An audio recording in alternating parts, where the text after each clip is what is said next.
میلاد کی طرف جانے سے پہلے میسج آف ڈے آپ کے لیے ہے، جو کہ مورل لیسن بھی ہے، ہماری اخلاقیات کی عکاسی بھی کرتا ہے۔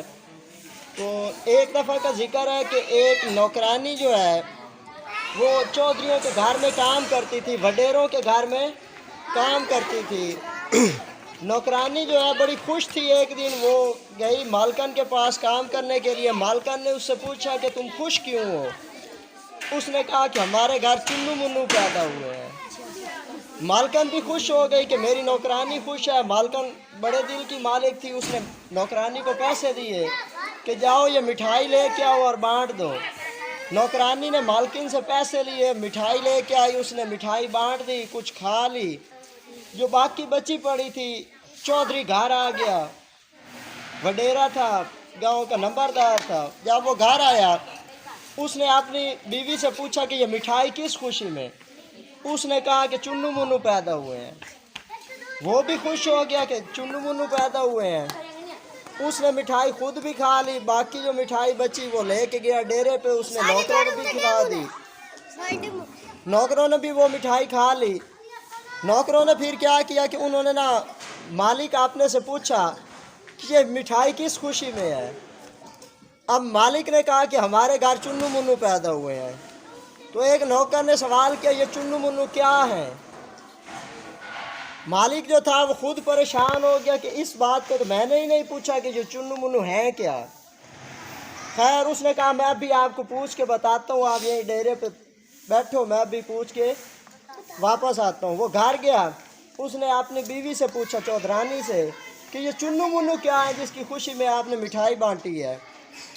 مالکن نے کہا اس بات کا تو مجھے ہی نہیں پتہ، یہ تو ہماری نوکرانی نے کہا ہے کہ ہمارے گھر چنو منو پیدا ہوئے ہیں۔ اس نے کہا آپ رکو یہیں پہ، میں نوکرانی سے پوچھتی ہوں۔ وہ نوکرانی کے پاس گئی، اس نے پوچھا نوکرانی سے کہ یہ چنو منو کیا ہے؟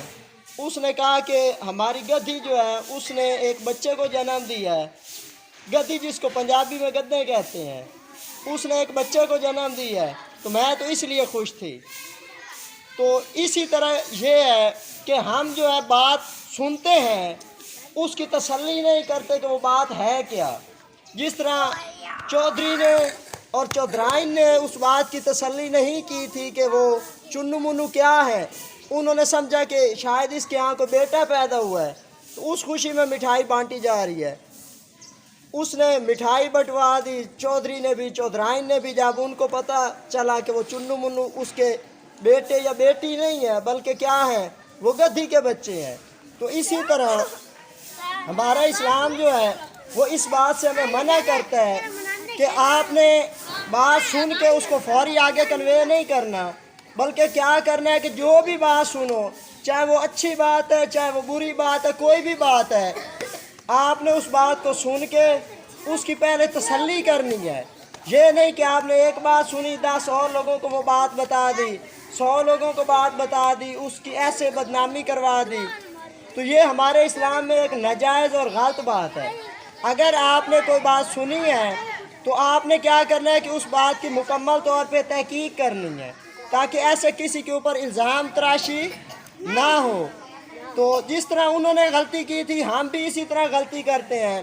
اور آج کل کے دور میں جب ہمارے پاس موبائل فون ہے، واٹس ایپ ہے، فیس بک ہے، ہم کیا کرتے ہیں کہ بات سنتے ہیں، فیس بک پہ چڑھا دیتے ہیں، واٹس ایپ پہ چڑھا دیتے ہیں، فلاں نے یہ کام کر دیا، فلاں نے یہ کام کر دیا۔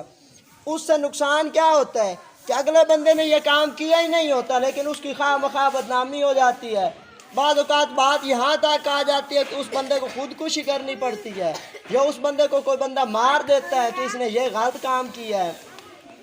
تو اس میں الزام تراشی کے بارے میں ہمارے اسلام میں سخت جو ہے وہ احادیث ہیں کہ اگر آپ بات سنو تو اس کی پہلے تسلی کرو۔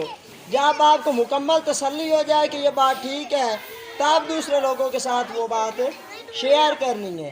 تو اس کو ہم کہتے ہیں مس انفارمیشن، کہ آپ نے غلط بات سن کے غلط بات آگے پھیلا نہیں دینی، بلکہ کیا کرنا ہے کہ کوئی بات سننی ہے تو اس کے بارے میں پہلے تسلی کرنی ہے۔ جب 100% تسلی ہو جائے کہ یہ بات واقعی سچ ہے، اس کے بعد لوگوں کو بتانا ہے۔ تو یہ آج کا آپ کا لیسن ہے، میسج آف دا ڈے ہے تو جو بات سنو اس کی تسلی کرو تو آپ دوسرے لوگوں کو تک پہنچاؤ.